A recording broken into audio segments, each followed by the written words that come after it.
ഒരാളുടെ ജീവിതത്തിൽ ഏറ്റവും കൂടുതൽ വേണ്ടത് നന്ദിയുള്ളവരായിരിക്കുക എന്നതാണ്, അനുകമ്പയുള്ളവരായിരിക്കുക എന്നതാണ്, സഹാനുഭൂതി കാണിക്കുക എന്നുള്ളതാണ്. മറ്റുള്ളവരെ കൂടി ചേർത്ത് പിടിക്കുക. നമ്മളാൽ കഴിയുന്ന വിധം മതി. ഒരുപാടൊന്നും ചെയ്യണമെന്നാരും പറഞ്ഞിട്ടില്ല. പക്ഷേ ഒരു നോട്ടം കൊണ്ട്, ഒരു വാക്ക് കൊണ്ട്, ചിലപ്പോൾ ഒരു 5 മിനിറ്റ് ചിലവഴിക്കുന്നതുകൊണ്ട് നമുക്കൊരു നഷ്ടവുമില്ല. ചിലപ്പോൾ അതൊരു ജീവൻ രക്ഷിക്കലാവും. പലപ്പോഴും പലയിടങ്ങളിലും കേൾക്കാൻ ആളില്ലാത്തതാണ് പലരുടെയും പ്രശ്നം. വലിയ ബിൽഡിങ്ങിന് മുകളിൽ കയറി താഴേക്ക് ചാടുന്നത്, പാലത്തിന് മുകളിൽ കയറി പുഴയിലേക്ക് ചാടുന്നത്, ഒരു കയറി ജീവൻ കൊടുക്കുന്നത് എല്ലാം ഇത്തരക്കാരാണ്. നമുക്കൊന്ന് ചേർത്ത് പിടിക്കാൻ, നമുക്കൊരു 5 മിനിറ്റ് ചിലവഴിക്കാൻ സാധിച്ചാൽ പലരും ഇതിൽ നിന്നൊക്കെ തിരിഞ്ഞു നടക്കും. കാരണം ഇതൊരു സമയമാണ്, ഒരു തീരുമാനമാണ്. ആ തീരുമാനത്തിൻ്റെ ഘട്ടത്തിൽ നമ്മൾ അവർക്ക് എത്തിയാൽ പലതും മാറ്റം വന്നേക്കാം. നമ്മളെന്തൊക്കെ ചിന്തിച്ചിരുന്നു, അതൊക്കെ നടന്നിട്ടുണ്ടോ? ഇല്ല.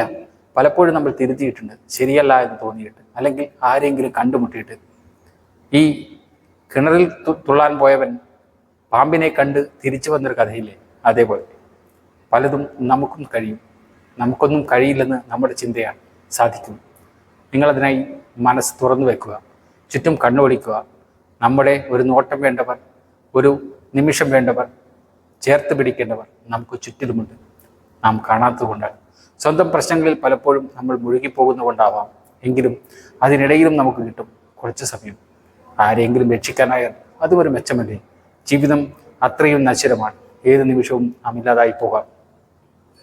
പുറത്തേക്ക് വിട്ട ശ്വാസം അകത്തേക്ക് എടുക്കാനുള്ള സമയം നമുക്ക് കിട്ടില്ലെന്നാണ് പറയുന്നത്. കിട്ടുമോ ആവോ? പലരും അങ്ങനെയാണ് പോയിട്ടുള്ളത്. നമുക്കറിയാം, നമ്മുടെ പരിചയത്തിലുള്ളവർ, നമ്മുടെ ചുറ്റും നടന്നവർ, നമ്മോടൊട്ടി നടന്നവർ, അങ്ങനെ പലരും നമ്മുടെ ജീവിതത്തിൽ നിന്ന് നമ്മെ വിട്ടു പോയിട്ടുണ്ട്. അതേപോലെ ഒരു ദിനം നമ്മളും പോകും.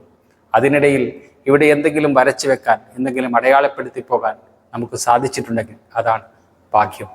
അല്ലെങ്കിലും നമ്മൾ ഭാഗ്യവാന്മാരാണ്. 2 കാലും ഉപയോഗിച്ച് നിങ്ങൾ നടക്കുന്നില്ലേ? നിങ്ങളുടെ 2 കൈകളും പ്രശ്നമൊന്നുമില്ലാതെ നിങ്ങൾ ജീവിച്ചു പോകുന്നില്ലേ? ഇതൊക്കെ തന്നെയാണ് ഭാഗ്യം. അല്ലാതെ ഒരുപാട് പണമുണ്ടാകുന്നതോ ഒരുപാട് പ്രശസ്തി ഉണ്ടാകുന്നതോ മാത്രമല്ല. ഇതും ഭാഗ്യമാണ്. ഇതില്ലാത്തവരെ കുറിച്ച് ചിന്തിക്കുമ്പോൾ ഇത് മഹാഭാഗ്യമാണ്. അതാണ് ജീവിതം. Good bye.